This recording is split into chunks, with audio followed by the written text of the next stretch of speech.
ठीक है नीरज जी, अब देखिए एक तरफ सीज फायर का ऐलान होता है, युद्ध विराम की घोषणा होती है और कैसे ही दूसरी तरफ ये डिजिटल वॉर शुरू हो जाता है, राजनीति शुरू हो जा रही है इस पर। एफआईआर हो जाएगी इसके खिलाफ। अभी अभी कौन करवा रहा है भाई? स्वागत है। नीरज जी कर रही थी कि जिस तरह से समाजवादी पार्टी के प्रवक्ता हैं आईपी सिंह, उन्होंने ट्वीट करके कहा कि बेड़ियां जकड़ दी। मुझे लगता है कि उनको जानकारी नहीं होगी, क्योंकि देश की आन बान शान का मामला है और देश के प्रधानमंत्री, मुझे लगता है कि इतनी आसानी से नहीं ये चीजें होती हैं।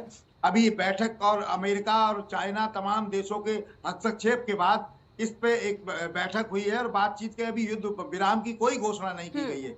ये कहा गया कि 12 तारीख तक रोक रहे हैं, 12 तारीख को हम बैठक करेंगे, उसमें निर्णय लेंगे। दूसरी बड़ी बात, तमाम अंतरराष्ट्रीय देशों का भी मामला होता है और ऐसे किसी देश पे हमला नहीं किया जा सकता है कि आप चले और घर से निकले और जाके किसी देश पे जाके हमला करके घर लौट के आ गए। तमाम ऊपर संविधान चीजें होती हैं, तमाम चीजें होती हैं जिनको देखने के बाद युद्ध लड़ा जाता है और उन सब चीजों को मद्देनजर रखते ही युद्ध बंद किया जाता है। दूसरी बड़ी बात, जो अब तक हमने लड़ाई लड़ी प्रिया जी, उस लड़ाई में सबसे महत्वपूर्ण बात ये थी, हमने अपनी एलओसी क्रॉस नहीं की। हम किसी दूसरे देश में घुस के कोई हमला नहीं कर रहे थे। हम जो भी हम तक हमला किया, हमने 9 के 9 आतंकी ठिकानों पे जो हमला किया, अपने देश में बैठ के हमने अपनी मिसाइल से किया।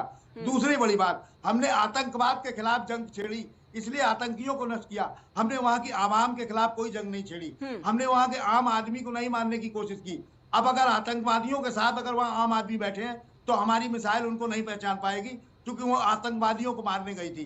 बहुत सारी चीजें होती हैं जिनको देख के आप बात कर सकते हैं, लेकिन जिस तरह से समाजवादी पार्टी की मानसिकता साफ नजर आई कि वो किस तरह की गंदी और घटिया राजनीति करते हैं, निश्चित रूप से इस ट्वीट से साफ हो रहा है। क्योंकि अभी युद्ध बंद नहीं हुआ प्रिया जी, महत्वपूर्ण बात है, कुछ समय के लिए रोका गया है। इन अंतरराष्ट्रीय बाजार में, अंतरराष्ट्रीय सिस्टम में क्या समस्या है, बहुत सारी चीजें हैं जो हम और आप टीवी पे डिस्कस नहीं कर सकते, क्योंकि देश की सुरक्षा का मामला है। बहुत सारी बातें हैं जिनको हम खुल के भी बात कर सकते हैं, बहुत सारा ज्ञान हमें भी है, हम भी पढ़े लिखे हैं, कहीं गांव से नहीं आए।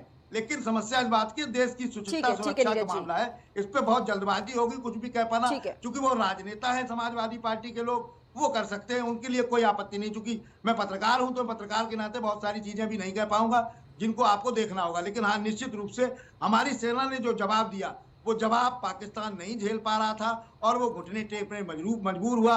उन्होंने तमाम देशों से मदद मांगी, कोई देश मदद करने को नहीं आया, सहायता नहीं करने को आया। अंततोगत्वा उन्होंने मदद इस बात की भी मांगी कि हमारा समझौता हो जाए, हमसे वार्तालाप हो जाए।